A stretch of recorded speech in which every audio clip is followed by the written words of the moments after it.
నమస్కారం, వార్తలకు స్వాగతం. ముందుగా ముఖ్యాంశాలు.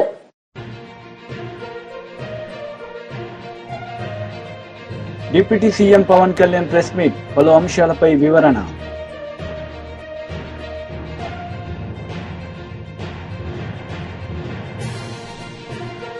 కేంద్ర మంత్రి బండి సంజయ్ ప్రెస్ మీట్, ఇరు పార్టీలపై ఫైర్.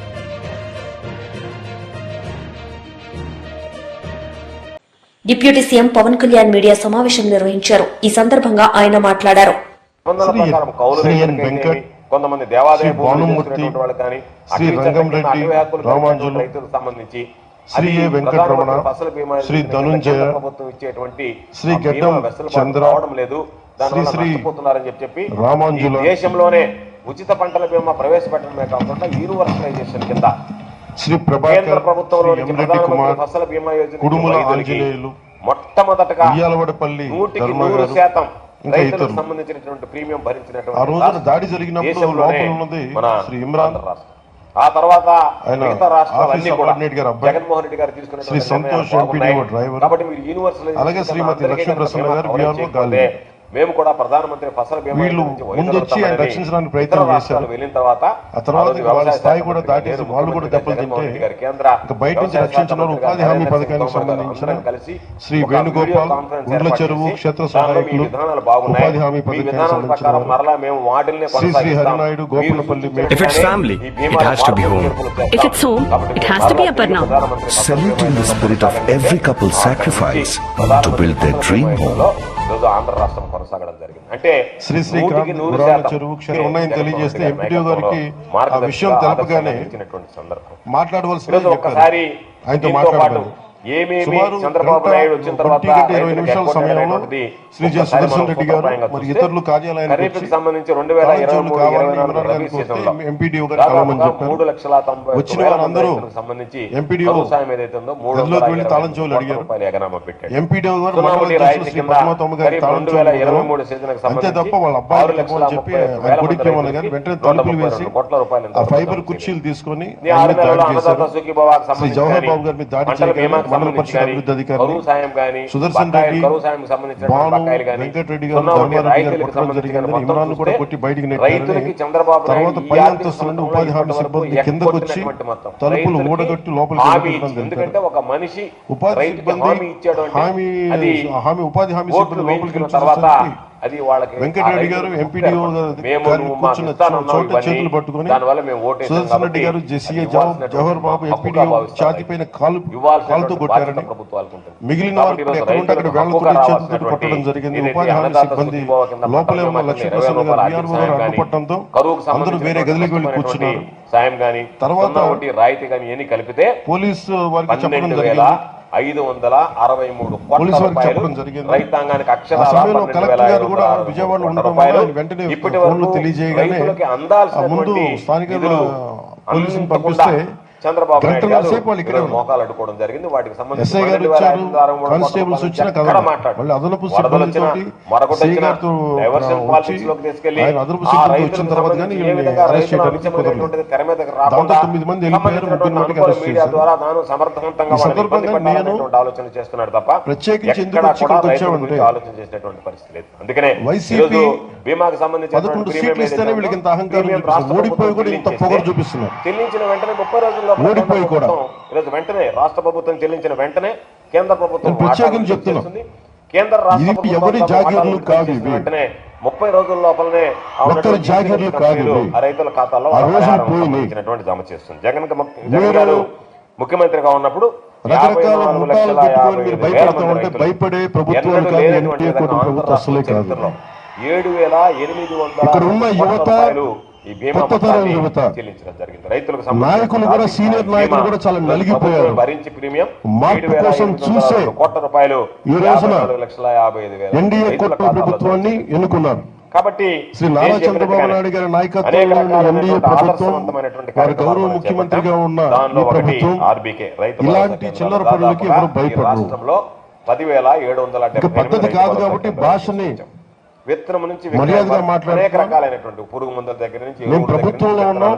రాష్ట్రంలో వ్యవసాయ రంగం సంక్షోభంలో కూరుకుపోయిందని, రైతు సమస్యల పరిష్కారంలో కూటమి ప్రభుత్వానికి చిత్తశుద్ది లేదని నెల్లూరు జిల్లా వైఎస్సార్సీపీ అధ్యక్షుడు మాజీ మంత్రి కాకాని గోవర్ధన్ రెడ్డి ఆక్షేపించారు.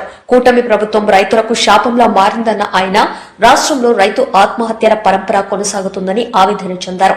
ఇప్పటి వరకు 95 మంది రైతులు ఆత్మహత్య చేసుకున్నారని అధికారికంగా చెబుతున్నా అనధికారికంగా ఆ సంఖ్య 150కి పైగా ఉంటుందని వెల్లడించారు. చంద్రబాబు ఎప్పుడు అధికారంలో ఉన్నా రైతులకు ఇబ్బందులు తప్పడం లేదని ఆయన గుర్తు చేశారు. ఆత్మహత్యలను అడగదొక్కేస్తే సరిపోతుంది. వాటిని తొక్కేస్తే ఎక్కడ కూడా ఆత్మహత్యలు వెలుగు చూడకుండా, వాటిని బయటికి రానివ్వకుండా, ఎక్కడన్నా పత్రికల్లో వచ్చినా ఎవరన్నా ఘోషించినా లేదనేది వ్యక్తిగత కారణాలతో జరిగాయనేటువంటి కలరింగ్ ఇచ్చి తప్పించుకోవాలనేటువంటి ఆలోచన చేస్తాడు తప్ప కనీస సాయం అందించాలనేటువంటి ఓ మానవతా దృక్పథంతో కూడా రైతుల పట్ల చంద్రబాబు నాయుడు గారు ఎప్పుడూ వ్యవహరించినటువంటి పరిస్థితి లేదు. ఒక్కసారి చంద్రబాబు నాయుడు ఆలోచన విధానం చూస్తే ఉమ్మడి ఆంధ్ర రాష్ట్రం ఉన్నప్పుడు ఆనాటి కాంగ్రెస్ ప్రభుత్వంలో ₹1,00,000 రైతులకి ఆత్మహత్య జరిగితే వాళ్ళకి ఆ రోజు ₹1,00,000 పరిహారం ఇచ్చేటువంటి వాడు. చంద్రబాబు నాయుడు తర్వాత ముఖ్యమంత్రి తర్వాత ఎంత దౌర్భాగ్యం అంటే అదే చంద్రబాబు నోటితోనే ₹1,00,000 పరిహారం ఆశించి రైతులు ఆత్మహత్య చేసుకుంటున్నారు అని చెప్పి రైతులను కించపరిచేటువంటి విధంగా అవహేళనగా మాట్లాడినటువంటి సందర్భాలు ఉన్నాయి. ఆ తర్వాత దాన్ని దాదాపుగా 2003 వచ్చేటప్పటికి చంద్రబాబు ఇచ్చే పరిహారాన్ని కూడా ఆపివేశాడు. ఇవ్వాలని అనిపించలేదు, ఇవ్వలేదు. తర్వాత 2014లో మరలా ఈ పరిహారాన్ని పునరుద్ధరించే క్రమంలో చంద్రబాబు నాయుడు ముఖ్యమంత్రి అయిన తర్వాత 1,50,000 లెక్కన దాన్ని ఇస్తానని చెప్పి 2015 ఫిబ్రవరి 18 వరకు 2014లో ముఖ్యమంత్రి అయిన తర్వాత 2015 ఫిబ్రవరి 18 వరకు ₹1,50,000 రైతులకు ఇచ్చాడు. ఆ తర్వాత దాన్ని నేను 5 లక్షలకు పెంచుతున్నానని చెప్పి దానిలో ఎంత దుర్మార్గం అంటే నేను 5 లక్షలకు పెంచుతానని చెప్పి ₹1,50,000 ఆ రైతు కుటుంబాలకు సంబంధించి వాళ్ళు బకాయిలుంటే ఆ బకాయిలు చెల్లించేస్తారు. కాబట్టి ₹1,50,000 బకాయిలకు వెళ్ళిపోతాయి. ఆ రైతు కుటుంబం ఉన్నటువంటి బ్యాంకులకు కానీ ఎక్కడన్నా బకాయిలు ఉంటే వాటిని చెల్లించేస్తారు. అయిపోయింది. ₹3,50,000 కూడా నేరుగా నేను ఇవ్వను. నేను ఫిక్స్డ్ డిపాజిట్ చేస్తే దాని మీద వచ్చే వడ్డీతో మీరు బతికితే భవిష్యత్తులో మీ అవసరాలకు సంబంధించినటువంటి తీరాల్సిందే తప్ప రైతుల్ని, ఆ కుటుంబాన్ని, చితికిపోయినటువంటి ఆ కుటుంబాన్ని, ఆత్మహత్య చేసుకున్నటువంటి ఆ కుటుంబాన్ని వెంటనే ఆదుకోవాలనేటువంటిది ఎక్కడా కూడా కనిపించినటువంటి నేపథ్యం లేదు. ఒక్కసారి మనం చూస్తే 2014 నుంచి 2019 వరకు దాదాపుగా 5-6 వేల మందికి పైచీలకు ఆత్మహత్యలకు పాల్పడితే చంద్రబాబు నాయుడు ప్రభుత్వం ఆ రోజు గుర్తించింది కేవలం 1,223 మందిని. ఆ 1,223 మందిలో కూడా వీళ్ళు రైతులు ఆత్మహత్య చేసుకున్న, వ్యవసాయానికి సంబంధించినటువంటి సందర్భంలో వీళ్ళు ఆత్మహత్యలకు పాల్పడలేదు, వ్యవసాయంలో నష్టపోయి పాల్పడలేదని చెప్పి కేవలం 450 మందికి ఆ రోజు 20,12 లక్షల కౌలు రైతులకు ₹1 కూడా ఇచ్చినటువంటి సందర్భం లేదు. కేవలం ఈ 450 మందికి 20,12 లక్షల ఇచ్చి చేతులు దులుపుకున్నటువంటి నేపథ్యం చంద్రబాబు నాయుడు గారిది. 2019-24 మధ్య ముఖ్యమంత్రిగా జగన్మోహన్ రెడ్డి గారు అయిన తర్వాత ఏదైతే రైతులకు సంబంధించినటువంటి ఆత్మహత్యలకి 5 లక్షలు ఉన్నాయో ఆ ₹5 లక్షల ₹7 లక్షల పెంచడం జరిగింది. ₹7 లక్షల పెంచడంతో పాటు వీటికి సంబంధించి ఎక్కడ కూడా గతంలో నేను చెప్పినటువంటి ఏదైతే 1,223 మంది చనిపోతే 450 మందికి మాత్రం ఇచ్చి చేతులు దులుపుకుంటే జగన్మోహన్ రెడ్డి గారు మరలా ఆయన ప్రభుత్వం ఏర్పడిన తర్వాత 2019లో చంద్రబాబు ప్రభుత్వంలో జరిగినటువంటి అన్నిటి మీద కూడా వెరిఫై చేయండి. కేంద్ర మంత్రి బండి సంజయ్ మీడియా సమావేశం నిర్వహించారు. ఈ సందర్భంగా పలు అంశాలపై ఆయన మాట్లాడారు. తప్పకుండా మేము కాంగ్రెస్ పార్టీ మీద ఆందోళన ప్రారంభిస్తాం. ఏదంటే ఇలా చదువుకుందాండి మీద కనీసం ఇప్పుడు మన కొత్త ఇబ్బంది స్టార్ట్ అయింది. ఫీజు రియంబర్స్మెంట్ ₹7,000 కోట్ల బకాయిలు నెయ్యాలి. అవి కూడా ఇన్స్టాల్మెంట్లకే ఇస్తా అంటుండ్రు రాష్ట్ర ముఖ్యమంత్రి. వాళ్ళు ఏమైనా లోన్లు ఇవ్వాలి, వాళ్ళు ప్రభుత్వాలను నమ్మి వాళ్ళ పాఠశాలను విద్యార్థులకు సహాయం చేసే ప్రయత్నం ఇలా యాజమాన్యాలు చేసినాయి. ఇవాళ కనీసం జీతాలు ఇవ్వలేకుండా ఇల్లు కిరా కట్టడం కూడా కనీసం కరెంటు బిల్లు కూడా కట్టలేని పరిస్థితిలో ఇలా పాఠశాల, స్కూళ్ళు, కాలేజీ యజమాన్యాలు, విద్యాసంస్థలు యజమాన్యాలు అంటే దానికి ప్రధాన కారణం గతంలో ఉన్న బీఆర్ఎస్ పార్టీ, ఇప్పుడున్న కాంగ్రెస్ పార్టీ. ఇదే కాంగ్రెస్ పార్టీ ఎన్నికల ముందు హామీ ఇచ్చేది, ఫీజు రియంబర్స్మెంట్ విషయంలో బీఆర్ఎస్ పార్టీ విమర్శించేది. అలా అధికారులకు వచ్చినా మాత్రం ఇలా ఇన్స్టాల్మెంట్లకు ఇస్తామని చెప్పి అలా తప్పించుకునే ప్రయత్నం కాంగ్రెస్ పార్టీ చేస్తున్నది. వాళ్ళ యాజమాన్యాలు నష్టపోయి ఇలా విద్యార్థులకు ఫీజు అడిగితే ఇలా విద్యార్థులు కట్టలేని పరిస్థితి, వాళ్ళ సర్టిఫికేట్స్ అన్ని కూడా యాజమాన్య దగ్గర ఉన్నాయి, కట్టలేని పరిస్థితి, ఉన్న చదువు కూడా పైకి పోయలేని పరిస్థితి, ఉద్యోగాలు వస్తే కూడా సర్టిఫికేట్ చేయాలి, సబ్మిట్ చేయలేని పరిస్థితి వాళ్ళ. కాబట్టి ప్రభుత్వము యాజమాన్యాల మధ్యలో ఇలా విద్యార్థులు నలిగిపోతున్నారు, ఇలా రాజకీయ పార్టీల మధ్యలో ఇలా యాజమాన్యాలు నలిగిపోతున్నాయి వాళ్ళ. రాష్ట్ర ప్రభుత్వం డిమాండ్ చేస్తున్నాం, సంక్రాంతి లోపట మీరు ఫీజు రియంబర్స్మెంట్ బకాయిలు చెల్లించకుంటే 7,000 కోట్ల రూపాయలు చెల్లించకుంటే ఇలా యాజమాన్యాలతోని విద్యార్థులతో కలిసి భారతీయ జనతా పార్టీ పెద్ద ఎత్తున ఉద్యమం చేపట్టడానికి సిద్ధంగా ఉంది. మొన్ననే కిషన్ రెడ్డి గారి నేతృత్వంలో సమావేశం నిర్వహించినాం. ఆ సమావేశంలో ఫీజు రియంబర్స్మెంట్ విషయంలో కానీ అనేక అంశాల చర్చ జరిగింది.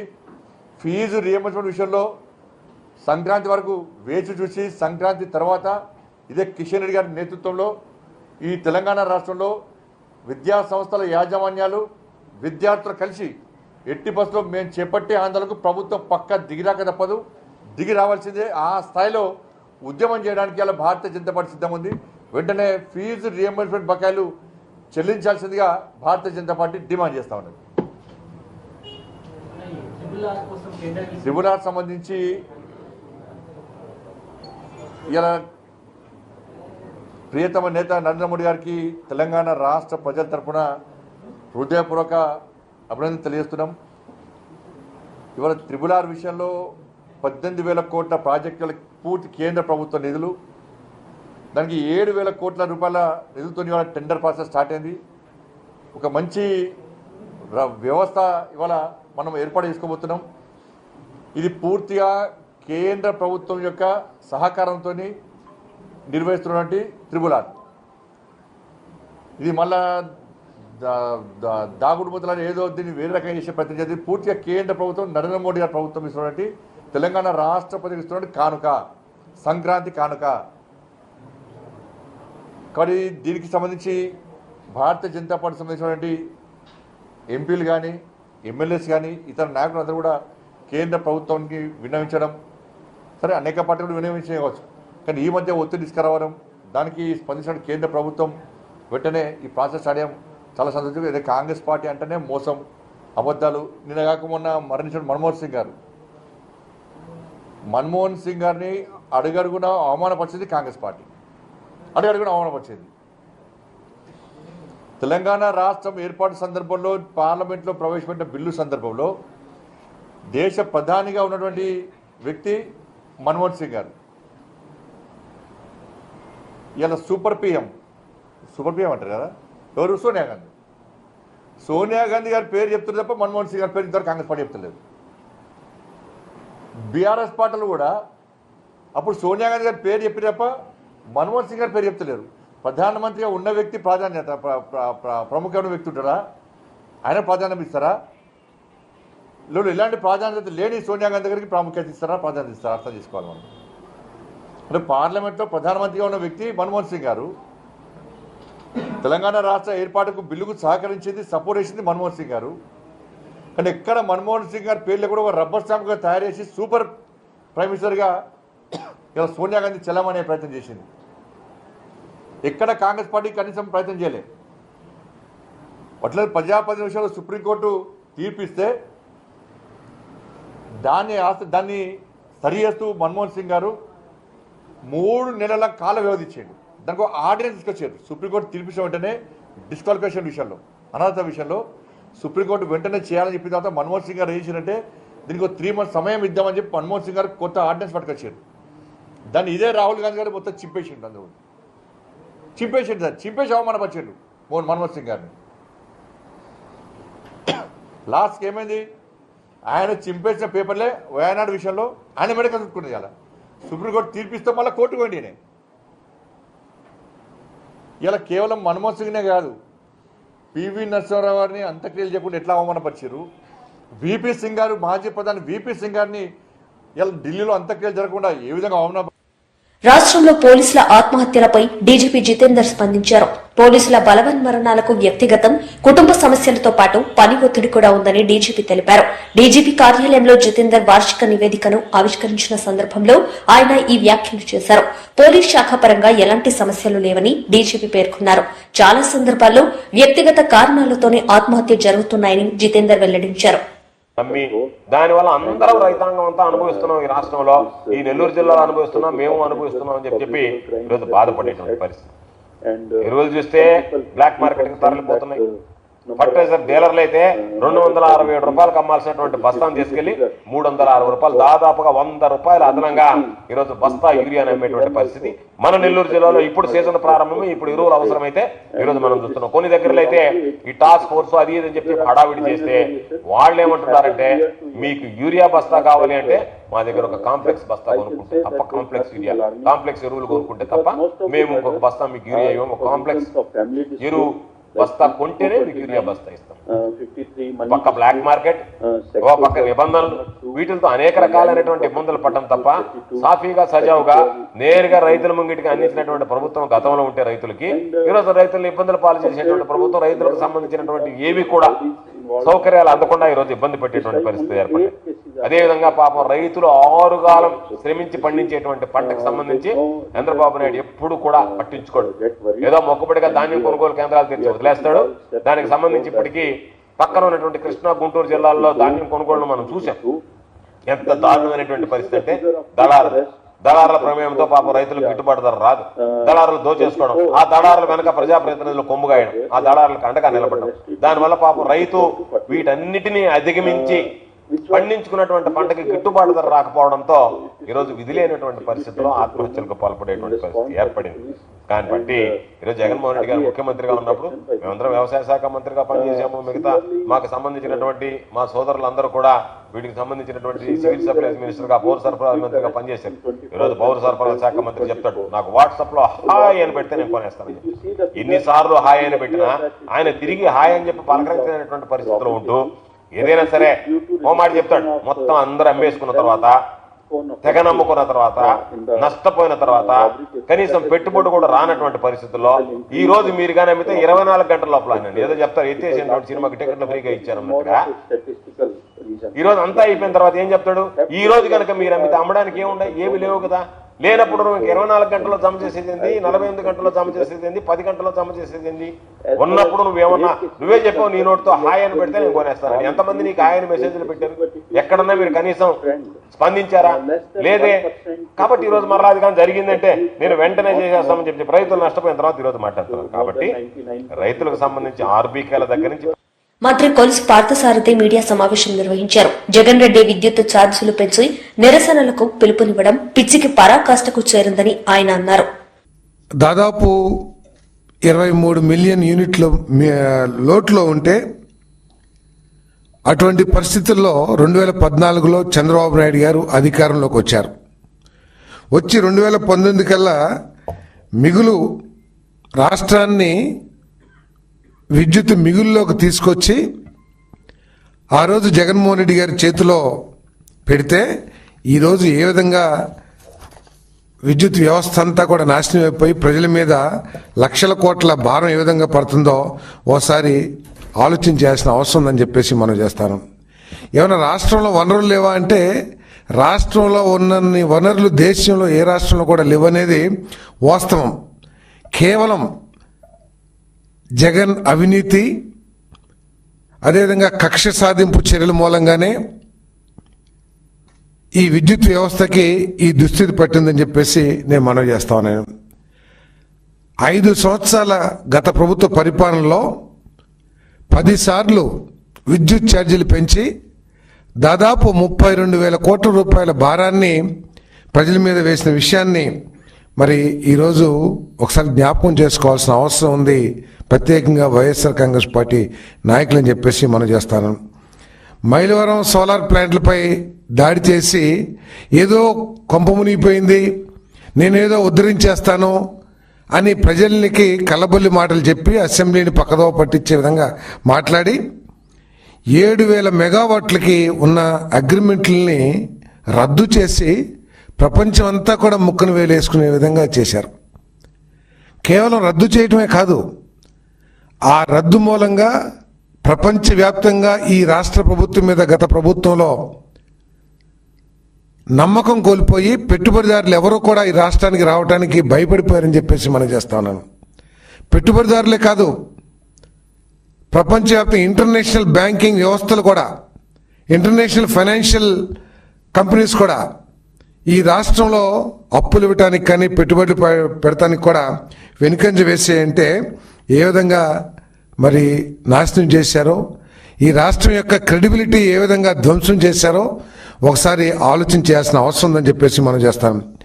అదే కనుక ఆ పీపీఎల్ అంత ముందు ప్రభుత్వం చేసుకున్న పీపీఎల్ని గౌరవించి చేసినట్లయితే తక్కువ ధరకి విద్యుత్ లభించడమే కాకుండా ఇంకొంతమంది పెట్టుబడిదారులు వచ్చి కొన్ని వేల మెగావాట్లు ఇప్పుడు వస్తున్నారు, చాలామంది కొన్ని గిగావాట్ల సోలార్ పవర్ ప్లాంట్లు పెడతానికి రాష్ట్రం ఇప్పుడు ప్రస్తుతం ఉన్న చంద్రబాబు నాయుడు ప్రభుత్వం అనేక అగ్రిమెంట్లు చేసుకున్న విషయం మనం చూస్తా ఉన్నాం.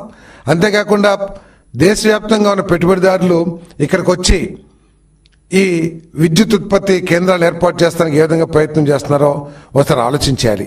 అదే గనక గతంలో గనక అటువంటి పీపీఎల్ రద్దు చేసే దుశ్చర్యలకి పాల్పడకుండా ఉన్నట్లయితే ఇంకా కొన్ని వేల మెగావాట్లు ఈ రాష్ట్రంలో ఉత్పత్తి ప్రారంభించేవాళ్ళు, కొన్ని వేల మందికి రాయలసీమలో కానీ లేకపోతే ఆ పక్క జిల్లాలకు కానీ ఉద్యోగ అవకాశాలు కూడా లభించాయని చెప్పేసి మనం చేస్తాను. విజన్ అంటే అప్పులు చేయడమేనా అని వైఎస్ఆర్సీపీ సీనియర్ నేత మాజీ మంత్రి బుగ్గన రాజేంద్రనాథ్ రెడ్డి చంద్రబాబును సూటిగా ప్రశ్నించారు. అప్పులో కూటమి ప్రభుత్వం దూసుకుపోతుందని ఎద్దేవా చేశారు. రాష్ట్ర చరిత్రలోనే ఇప్పటి వరకు ఎవరూ చేయని విధంగా కేవలం 6 నెలల కాలంలోనే ఏకంగా 1,12,750 కోట్ల అప్పులతో టీడీపీ కూటమి ప్రభుత్వం ఒక సరికొత్త రికార్డు సృష్టించిందని మాజీ మంత్రి బుగ్గన రాజేంద్రనాథ్ రెడ్డి చురకలంటించారు. ఆర్థిక సంవత్సరం ముగింపునకు ఇంకా 3 నెలలున్నప్పటికీ ఇన్ని కోట్ల అప్పులు చేయడం ద్వారా కూటమి ప్రభుత్వం చరిత్ర సృష్టించిందని ఆయన గుర్తు చేశారు. గత వైఎస్ఆర్సీపీ పాలనలో రాష్ట్రంలో విధ్వంసం జరిగిందని, వినాశనం చూశామంటున్న కూటమి పాలకులు ఇప్పుడు తాము చేస్తున్న నిజమైన విధ్వంసాన్ని ఎలా సమర్థించుకుంటారని నిలదీశారు.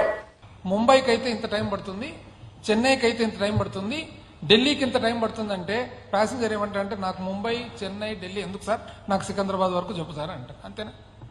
మళ్ళీ ఇదైతే మాకు అర్థమే కాలే. ఇది మనకు మ్యాండేట్ ఎంత ఇచ్చినారు?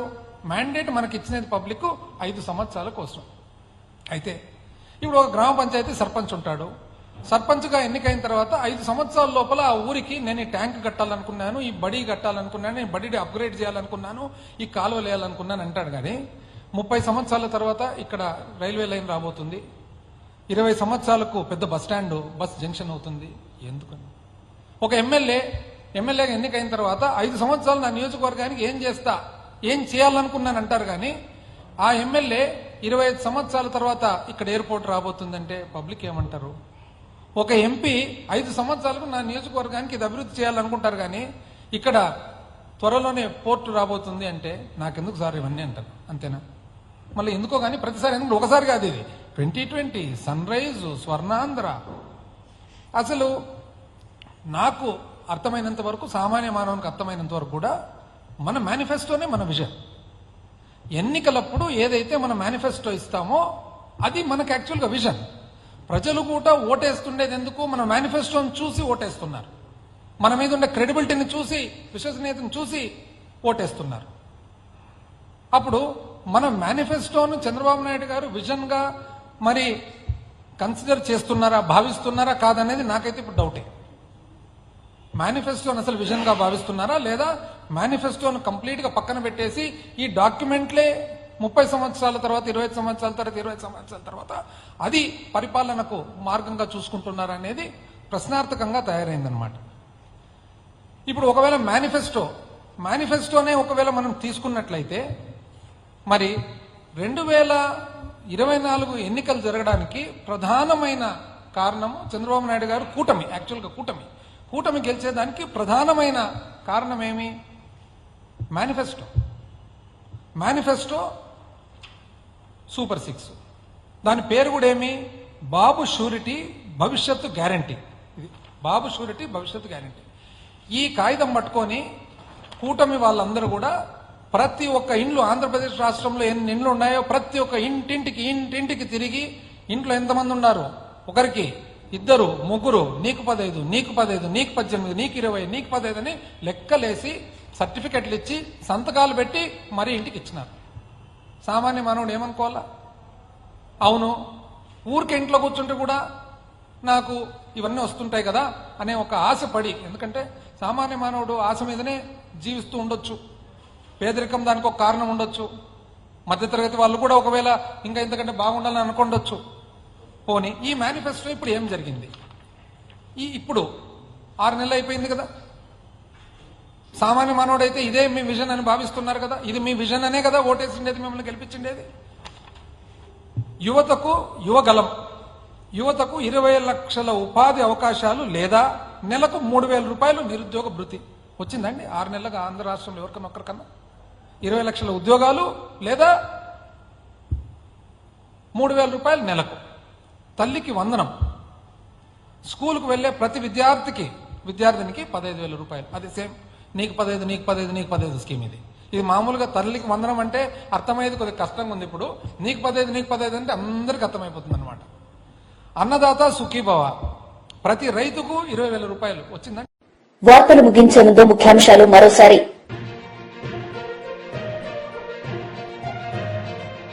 Deputy CM Pawan Kalyan press meet, పలు అంశాలపై వివరణ.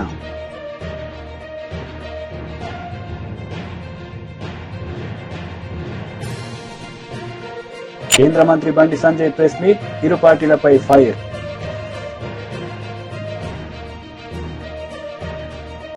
ఈ వార్తలు ఇంతటితో సమాప్తం. తిరిగి ప్రసారమయ్యే వార్తల్లో మళ్లీ కలుద్దాం. అంతవరకు సెలవు. నమస్తే.